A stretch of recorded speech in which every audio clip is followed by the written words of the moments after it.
말 없는 남편과 어떻게 살아요? 남편과 좀 재미있게 살고 싶습니다. 장난도 좀 치고 쓸데없는 말도 좀 하고 싶습니다. 남편은 정확하고 빈틈이 없고 성실한 사람입니다.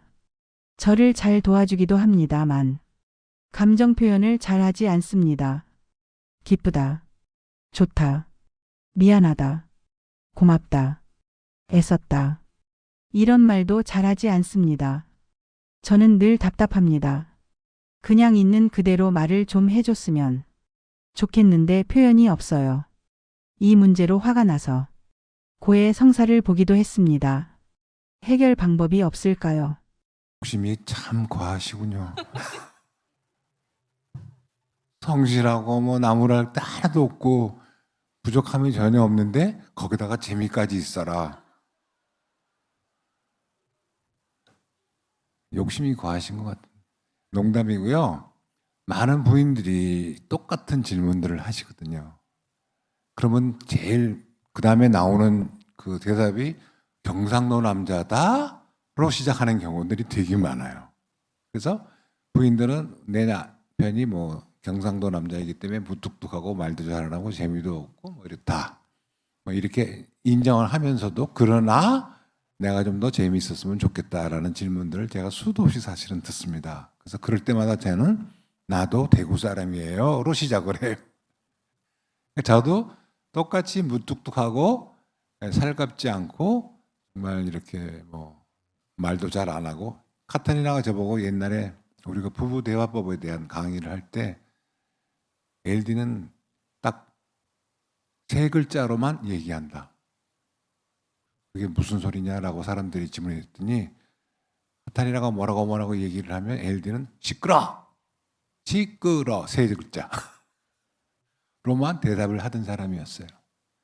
근데 지금은 그 수많은 말을 사실은 하고 살거든요. 근데 제가 이 방법을 그 찾아낸 게 그 저는 뭐 워낙 그 이 세상을 사는 목표가 좋은 아버지, 좋은 남편 되는 게 제가 중학생 때부터 가졌던 꿈이었어요.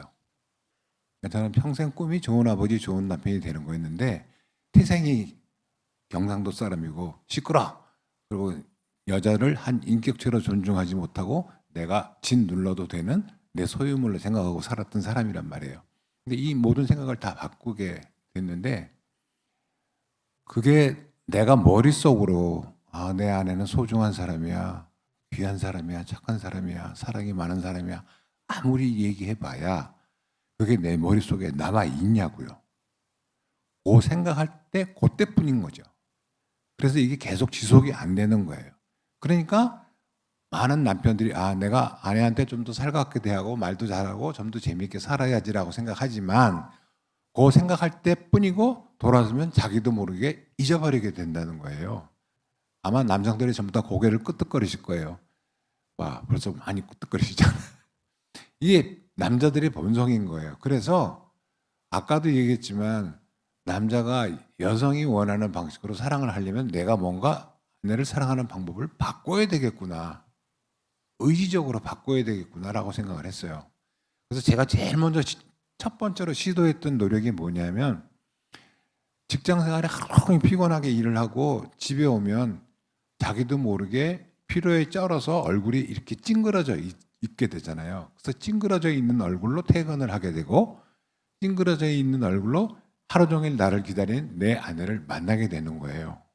근데 나는 하루 종일 일을 하고 힘들게 일했기 때문에 내가 얼굴이 찡그러져 있다는 게 당당해요. 나 좀 찡그릴 수밖에 없지 않냐. 힘들어 죽겠는데. 근데 이거는 내 생각이지. 나를 하루 종일 기다린 사람이 남편을 딱 보는 순간에 얼굴이 탁 찌그러져 있으면 기분이 좋을 리가 없잖아요. 그래서 나는 잘못한 건 아니지만 내 아내를 좀 더 사랑하기 위한 방법으로 바꿔야 되겠다. 그래서 퇴근하고 집에 오면 우리 집이 그때 몇 층까지 이렇게 올라가는 엘리베이터를 타고 올라가야 되니까 엘리베이터를 타면 보통 엘리베이터 안에 거울들이 많이 있잖아요. 그래서 그 거울을 보면서 우리 집에 벨을 누를 때까지 우리 집 현관문을 열고 들어갈 때까지 그 거울을 보면서 웃는 연습을 했어요. 저렇게 찌그러져 있는 얼굴은 막 이렇게도 웃어보고 이렇게도 웃어보고 웃는 연습을 하고 내려서 현관문을 이렇게 열었더니 카타리나가 내가 처음으로 웃는 연습을 한 날 뭐라고 그러냐면 여보 뭐 회사에서 좋은 일이 있었어? 라고 얘기를 하더라는 거예요. 그래서 제가 한동안 그 웃는 연습을 퇴근할 때마다 연습을 했어요. 그러니까 나도 모르게 퇴근하고 올라가는 엘리베이터 안에서는 자연스럽게 웃음 띄는 얼굴로 이 얼굴이 바뀌더라고요.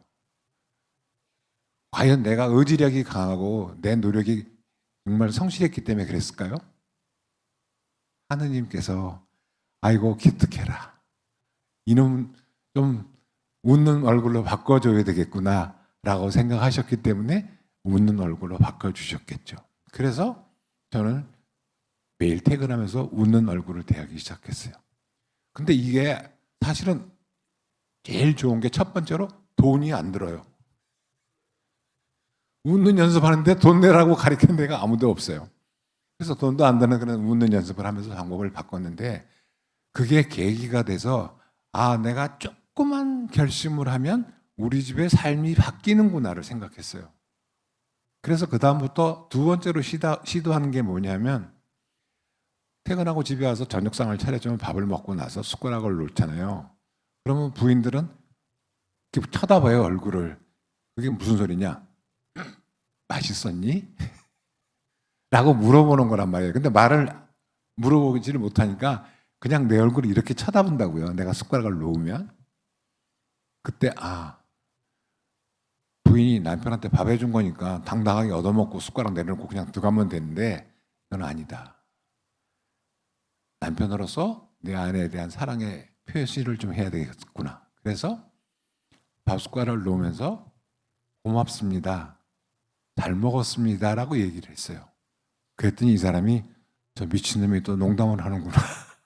라고 생각을 했는지 대꾸는 안 하더라고요. 근데 이거를 하루 이틀 사흘이 되니까 3일째부터 카타리나가 나보고 고맙습니다. 라고 시작했어요. 그래서 제가 야 이게 정말 기가 막힌 방법이로구나. 이것도 돈이 안 드는구나.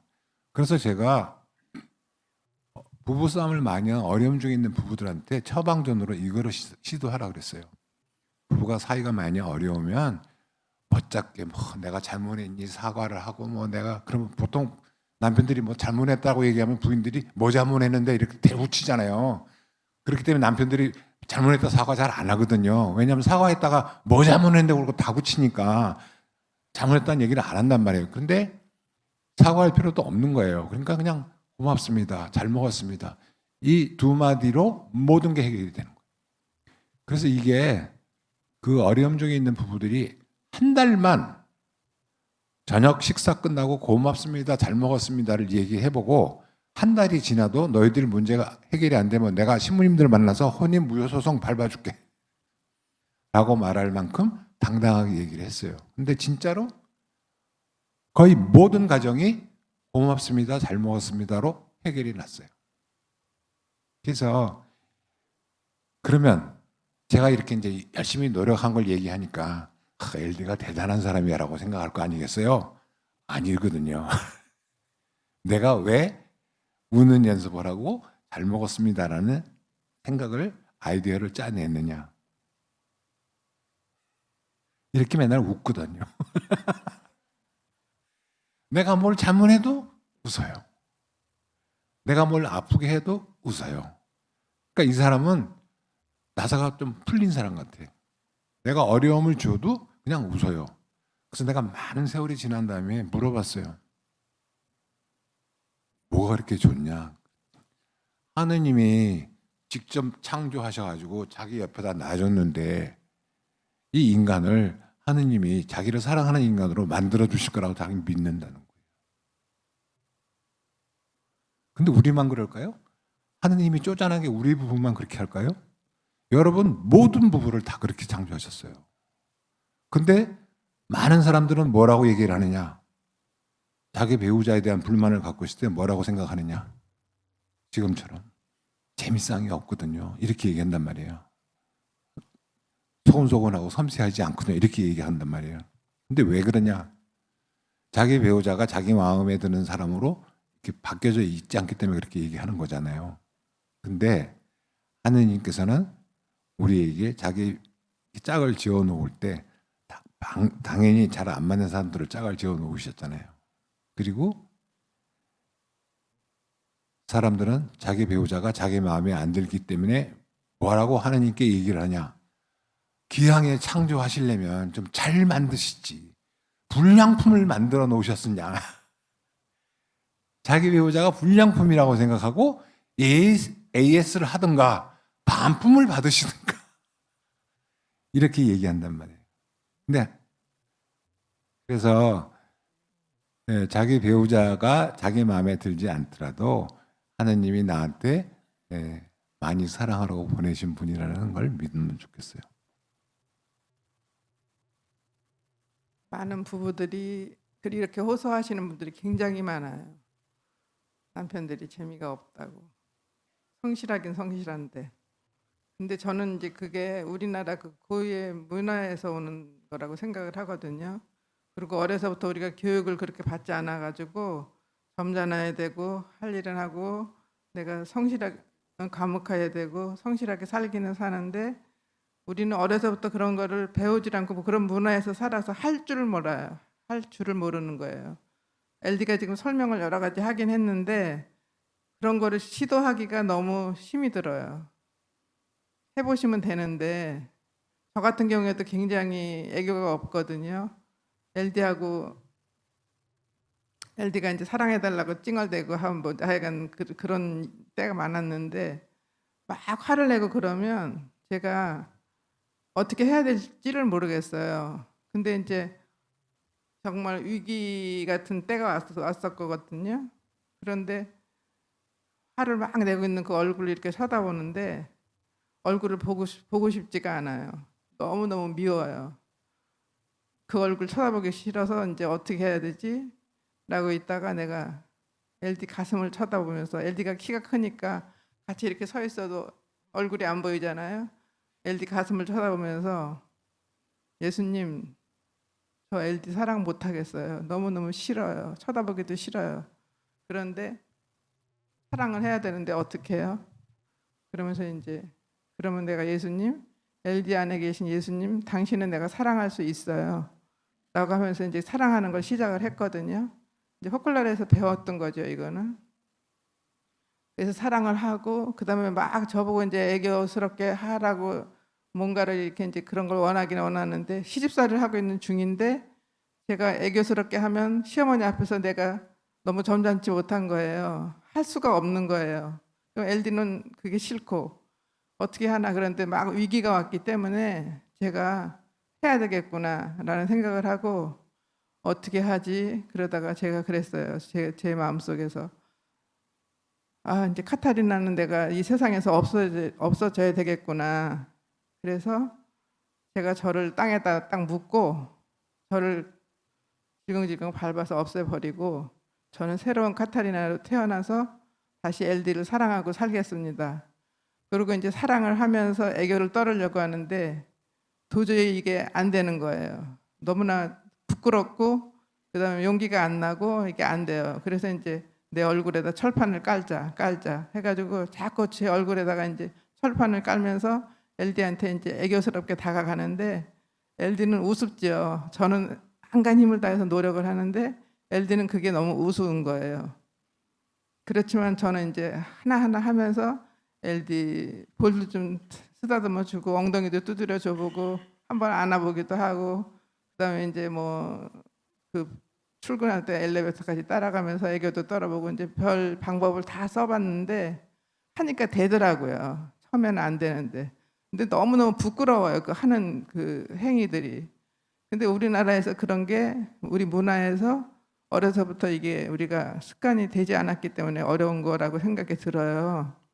근데 이제 하나하나 철판 깔고 사랑을 하고 또 하고 아까 LD가 얘기한 것처럼 고맙습니다. 뭐 잘 먹었습니다. 이런 것도 자꾸 하다 보면은 그게 이제 우리가 익숙해지고 그다음에 우리 가운데 예수님 모셔요. 아침에 출근할 때 이런 것도 이제 훈련을 하고 자꾸 하나하나 늘려가면서 하다 보니까 이게 이제 우리가 되는데 다른 가정도 도와주다 보니까 처음에는 안 돼가지고 이 사람들이 안 돼요 이랬는데 하나하나 늘려가면서 하다 보니까 나중에는 정말 그 부부들이 못하는 대화가 없이 쑥스럽지 않게 이렇게 해내는 걸 아주 많은 걸 봤거든요. 그래서 우리가 그런 습관을, 그러니까 유럽 사람들은 굉장히 막 그 유머스럽게 이렇게 하잖아요. 우리나라 사람처럼 하지 않고. 근데 우리도 그렇게 훈련을 하다 보면은 그런 관계가 되지 않을까 그런 생각이 좀 들었어요. 지금 질문하시는 분에게 제가 이렇게 여쭤보고 싶거든요. 우리 가정을 깨가 쏟아지게 재미있는 가정으로 만들고 싶은가? 아니면 성가정으로 만들고 싶은가? 만약에 그런 질문을 받으시면 어느 쪽을 선택하시겠어요? 두 가지 다. 이렇게 욕심이 과하시네. 제가 두 가지 중에 한 가지만 선택하라고 그러셨죠. 지금은 성가정을 이루는, 사실 같이 기도도 사실은 많이 못했어요. 같이 신앙생활은 하긴 했어도. 네. 성가정이 이루어지면 깨가 쏟아지게 재밌을 거예요. 두 가지 다 이루어지거든요. 그럴 것 같아요. 예. 네. 자, 그러면 어떻게 하면 성가정이 될 것이냐라고 이제 질문을 해야 되죠. 지금 성가정은 기도하는 가정 맞죠? 또 어떤 게 성가정일까요? 어떤 가정이 성가정일까요? 성가정이 뭐냐? 이렇게 질문을 받으시면 뭐라고 대답을 하시겠습니까? 우리 성가정이란 얘기 되게 많이 들어요. 성당 가면 맨 성가정상이 있잖아. 성가정이 어떤 가정이냐? 재미있게 사는, 또 화목하게 사는 거, 또 예? 또 우린 너무 어렵게 신앙생활을 하고 있거든요. 나자렛에 성문인과 요셉 성인 두 분만 계셨을 때 성가정이었을까요? 예수님이 태어나시기 전에. 그러니까 성가정은 예수님이 현존하시는 가정이 성가정이라고 우리가 생각해요. 맞나요? 자, 네, 좋습니다. 예수님이 계시는 가정이 성가정이다. 우리가 성가정성을 보면 항상 예수님이 가운데 이렇게 예수님이 안겨 계시잖아요. 자, 예수님이 함께 계시는 가정이 성가정이다. 그것까진 좋아. 그러면 어떻게 하면 예수님을 가정에 모실 수 있냐? 성가정 사주고 사다가 집에다 모셔다 놓으면 성가정이 되나요? 어떻게 하면 우리가 예수님을 집 안에 모실 수 있을까요? 아무도 대답을 안 해. 우리가 이렇게 너무 어렵게 보는 거예요. 단 두세 사람이라도 내 이름으로 모인 것에 내가 함께 있겠다라고 약속하셨어요. 그러니까 굉장히 간단하지. 예수님 이름으로 모이면 그 가정은 예수님이 현존하실 것이고 예수님이 현존하시면 성가정이 되는 거예요. 근데 우리는 이렇게 가정에 관한, 가정의 평화를 위한, 가정에 관한 질문을 토론을 하자라고 얘기하면 전부 내 남편이, 내 아내가 이러이러이러한 단점을 갖고 있어요. 이걸 어떻게 하면 뜯어 고칠까요? 라는 질문으로 가득해요. 뭐 나도 그랬으니까 당연한 거죠. 그래서 이거를 대답을 안 할 수가 없기 때문에 저희들이 수많은 가정의 질문답을 받다가 이거 질문답을 다 써서 모아가지고 비슷한 질문끼리 다 요약을 해가지고 가정에 관한 질문답 책을 밖에 나가시면 사실 수가 있습니다.